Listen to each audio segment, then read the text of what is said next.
Mu, mu, mu, du bist die Kuh bist du, du, du. Mu, mu, mu, du bist die Kuh bist du, du, du. Mu, mu, mu, du bist die Kuh bist du, du, du. Mu, mu, mu, du bist die Kuh bist du, du, da. Ich ging einmal spazieren an einem schönen Sommertag. Ich kam an einer Kuh vorbei, die im Schatten lag.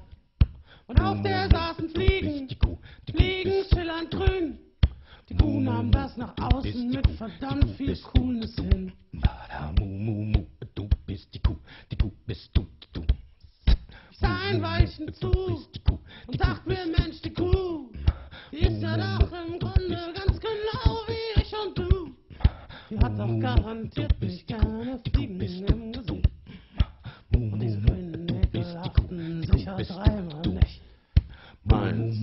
Du bist die Kuh bist du, du, da. Du bist die Kuh bist du, du, da. Du bist die Kuh bist du, du, da. Du bist die Kuh bist du, du, da. Du bist die Kuh bist du, du, da. Du bist die Kuh bist du, du, da.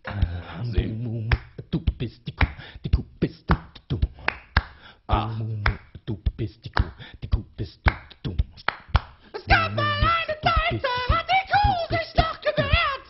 Doch dann hat ihr wohl irgendjemand eines Tages erklärt, dass man als Kuh am besten wehrt, wenn man die Fliegen ignoriert, wer sich nicht stellt, lebt unbeschwert. Und das hat die Kuh kapiert. Du bist die Kuh bist du, du. Jetzt sitzt die Kuh in aller Ruhe unter ihrem Baum. Und die paar kleinen Fliegen, ach, die merkt man kaum. Was soll man denn auch machen, wenn man nichts machen kann? Ein instinktives Zucken ist Schwanz dann und dran. Du bist die Kuh bist du, du, du.